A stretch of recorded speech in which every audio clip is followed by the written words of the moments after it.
Sorry, video cut off. I have no idea where I was last at. Yeah, there we go. I was saying that the comics, yes, the comics. I know that some of the comics adaptations of Vampirella show her being a little bit older, or a bit more retro, or muscular. This, I feel like, is a nice cross between the really anime-looking Vampirella and the more realistic ones, and it fits her really nicely. She looks like she's in about her maybe 20s, which is freaking great. You know, the peak of your aging, whatever. Just great. Her fingernails are the exact same color as her lips, and it's a really, really, really nice red. I can't stress that enough. The gold on her earrings is the same as the one on her band on her arms. It's just everything about this figure is just well balanced, and like there's black on top of her head, black on the boots. The boots aren't made out of cloth, they're made out of I don't know, statue resin or polystone, whatever it is. It's not rubber. I thought it would be the same as this, but it's not. It's solid. Well, we're doing more size comparisons before I start taking her apart. So here is another guy I just recently did. I haven't uploaded it, I'm sorry, but here he is. Here she is next to the new movie Marvel Select Avengers Hulk. Maybe 2/3 of the way up. I mean, this is a tall figure already, and she's just bam, towers over him. Weight, size, quality, oh, love her. Now here we have someone that's more definitive in height. Oops, hold on. Yep. 16 inches of pure plastic, heavy as hell. There we go. He's 16, right? I think he's 16 inches. There he is standing upright. Damn, 16, so maybe she's 14? 14, 12? I don't know. Something like that. So see, there you go. That's the size comparison between them two. They would get along nicely. If she was standing up, she'd be just as tall as him. Crazy. Yeah. Huge figure. I'd love to put them all together, the larger figures together, the larger statues. Like, I would put this guy, Vampirella, I'll put him to the side now. I feel like putting him back, knocking everything over.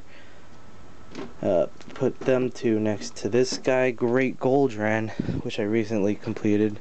I don't know if anybody wants a review of him, but he was one of the original ones I was going to do a review on when I started my channel.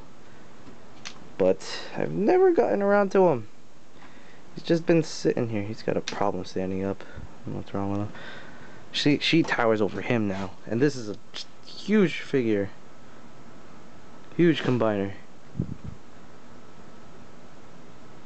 Damn. Just look at all that gold chrome. Look at all that shiny stone. My collection's really growing, and I love it. Actually, I lied. My collection's not really growing. This is actually going to go to my girlfriend. See that, girls? Geeky boyfriends can be quite generous too. Yes. Be jealous. This is a gift. She said I could open it and do a review on it before giving it to her. So I wanted to share it with you guys before I gave it away and probably never see it again. Who knows, maybe I will.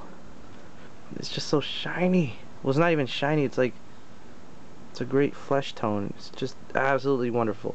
Okay, now let's start taking her apart, right? Okay. Start off from top to bottom. Her head is on the magnet.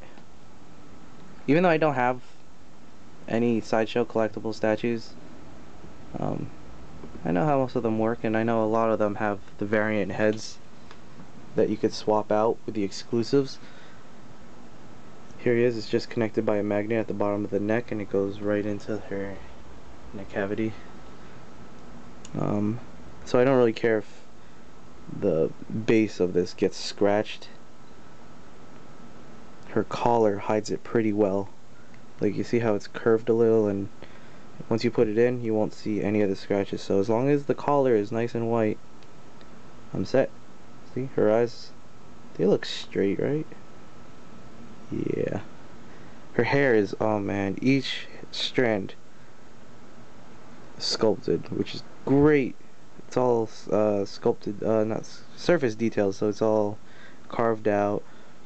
It's very solid, not much going on here. It's not very dynamic, which is good because this is a pretty laid back pose. Look at that. It just looks great. It's carved in deep enough, and some are shallower than others, so it just looks natural. It's great. I had a problem with this though. When I first put it on, when I first took it off, I yanked on it a little too hard, and the back of the hair here, you can see how it sticks in towards the body, where the body would be. I yanked it a little too hard, and it ended up scratching the back of her back and leaving a little bit of black paint, but it came off, luckily. It left a little scuff marks, a couple scuff marks right here, because her hair falls right back here, so when you're lifting it, just be a little careful, because it will scratch off on the back. But nothing happened, like nothing permanent, no permanent damage. Let's take a look at this. See, there's another magnet in there. This is where the actual material is connected to. It's just glued on right into the base of her neck. The second part that comes off are her hands that don't actually touch, which is great, but they look like they do. Again, another magnet.